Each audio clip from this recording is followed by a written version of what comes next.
L'outil Solver de Excel va vous permettre de résoudre des problèmes. Mais tout d'abord, avant d'accéder au Solver, il faut l'activer. Je vais donc cliquer tout en haut à gauche dans le menu Fichier. À l'intérieur du menu Fichier, vous avez tout en bas du volet de gauche ici les options. Je clique sur les options et je vais me rendre ici dans Complément, la rubrique Complément qui se trouve à gauche. Ensuite, cliquez ici sur le bouton Atteindre. Je clique sur le bouton Atteindre et j'ai une nouvelle fenêtre qui apparaît ici. Je peux activer le complément Solver simplement en cochant cette case-ci et je clique ensuite sur OK.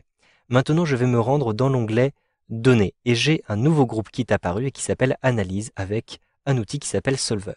Je vais donc pouvoir utiliser ce Solver à l'intérieur de mon tableau. Donc ici, le tableau me présente un problème.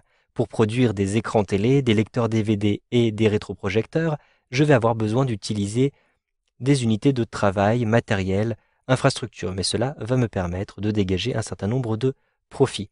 Donc vous le voyez, à chaque fois, ce tableau m'indique combien je vais mobiliser de travail, matériel et infrastructure pour un écran télé, un lecteur DVD, un rétroprojecteur. Or, j'envisage ici de produire 7 écrans télé, 7 lecteurs DVD et 7 rétroprojecteurs. Je vais donc effectuer des calculs à cet endroit-ci.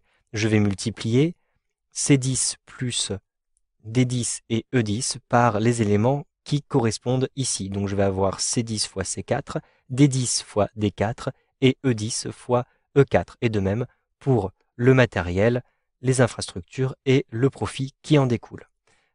Cela dit, maintenant que j'indique les productions envisagées, je me rends compte que cela ne peut pas fonctionner puisque pour le travail, je vais utiliser 168 unités sur 170 qui sont disponibles.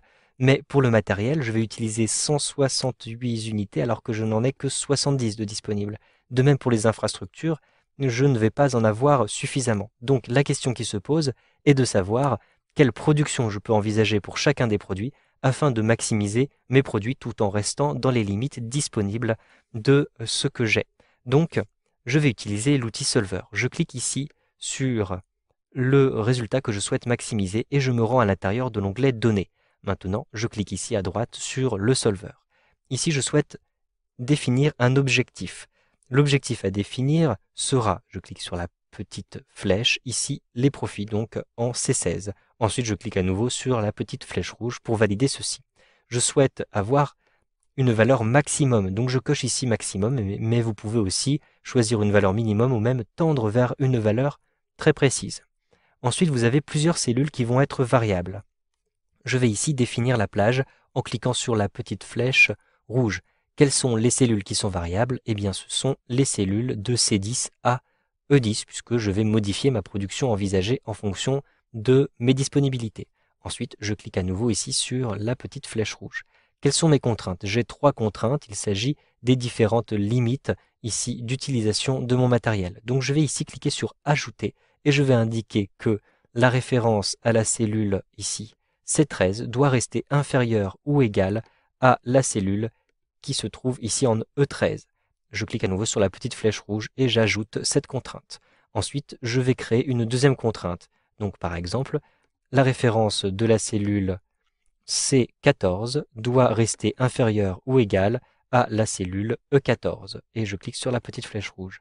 J'ajoute cette contrainte. Enfin, je vais ajouter une dernière contrainte. Il s'agit des infrastructures à cet endroit-ci qui doivent rester inférieures aux infrastructures qui sont disponibles, bien évidemment. Je clique enfin sur OK pour valider et je vérifie que mes contraintes correspondent bien à celles que j'ai dans mon tableau. Une fois que j'ai rempli ces différents éléments, je clique simplement sur Résoudre et donc je vais avoir ici une solution qui apparaît.